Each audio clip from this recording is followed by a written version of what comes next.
क्या आपने सुना इटावा में हुए उस यादव कथावाचक विवाद के बारे में जिसने पूरे उत्तर प्रदेश में हंगामा मचा दिया। एक तरफ कथावाचक के साथ बदसलूकी, दूसरी तरफ अखिलेश यादव का चौंकाने वाला बयान कि डोनाल्ड ट्रंप पीएम मोदी को डांटेंगे। क्या यह सब सनातन धर्म को बदनाम करने की साजिश है?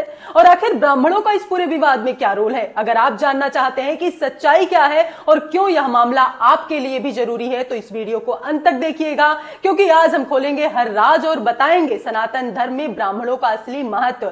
चलिए शुरू करते हैं। हाल ही में इटावा के दादरपुर गांव में कथावाचक मुकुट मणि यादव और उनके सहयोगी संत सिंह यादव के साथ बदसलूकी की खबरें सामने आई। कुछ लोगों ने इसे जातिगत हिंसा का नाम देकर सनातन धर्म और ब्राह्मण समुदाय को निशाना बनाया, लेकिन सच्चाई क्या है? न्यूज रिपोर्ट्स के मुताबिक इस मामले में कथावाचक पर फर्जी आधार कार्ड के आरोप भी लगे हैं और पुलिस ने दोनों पक्षों के खिलाफ एफआईआर दर्ज की है। 4 लोगों को गिरफ्तार भी किया गया है। यहाँ सवाल यह है कि क्या यह वाकई यादव बनाम ब्राह्मण का मामला है, जैसा कि कुछ लोग जैसे अखिलेश यादव इसे पेश कर रहे हैं। यह घटना एक स्थानीय विवाद थी जिसे अब राजनीतिक रंग देकर समाज को बांटने की कोशिश की जा रही है। अखिलेश यादव ने इस घटना पर योगी सरकार को निशाना साधते हुए एक विवादित बयान दिया। उन्होंने तंज कसते हुए कहा, अगर ट्रंप जी को पता लग जाए इटावा में ऐसा हुआ है तो समझ लो क्या होगा। सच बता रहा हूं मैं आपको। अगर वहां अमेरिका के राष्ट्रपति जी को पता लग जाए कि भारत में, बताओ क्या कर रहे हैं ये लोग, सोचिए क्या होगा। यह बयान न सिर्फ अनुचित है बल्कि यह सनातन धर्म को बदनाम करने की कोशिश का हिस्सा लगता है। अखिलेश जी ने यह भी कहा कि बीजेपी सत्ता में आने तक संविधान को मानने की बात कहती है, लेकिन बाद में कुछ नहीं मानती। सवाल यह है कि डोनाल्ड ट्रंप का इस स्थानीय घटना से क्या लेना देना? क्या यह बयान सिर्फ सुर्खियां बटोरने और राजनीतिक लाभ के लिए दिया गया?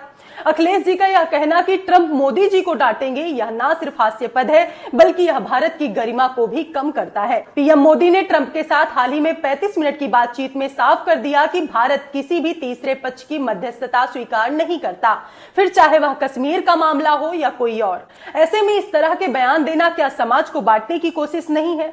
अखिलेश यादव ने कहा कि अगर कोई भगवत कथा सुन सकता है तो वह इसे सुना भी सकता है। यह बात सही है, लेकिन इसे ब्राह्मण समुदाय की तरफ क्यों मोड़ा जा रहा है?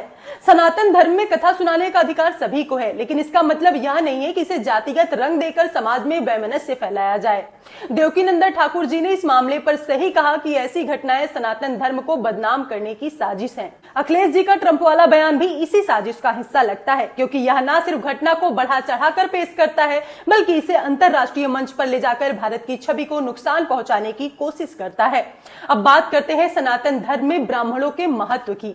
सनातन धर्म में 4 वर्णों की व्यवस्था है, ब्राह्मण, क्षत्रिय, वैश्य और शूद्र।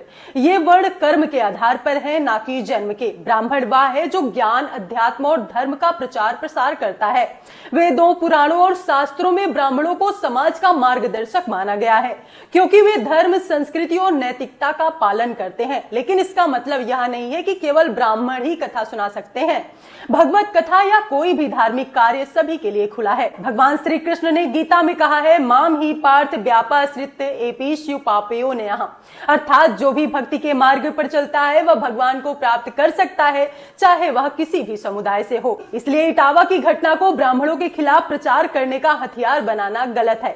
ब्राह्मण समाज ने हमेशा धर्म और संस्कृति को संरक्षित किया है और इसे बदनाम करना सनातन धर्म पर हमला है।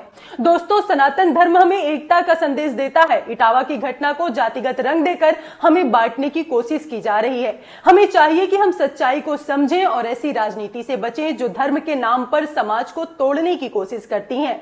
इटावा की घटना गलत थी और इसके लिए पुलिस ने 4 लोगों को गिरफ्तार भी किया है, लेकिन इसका जवाब हिंसा या जातिगत वैमनस्य नहीं बल्कि एकता और संवाद है।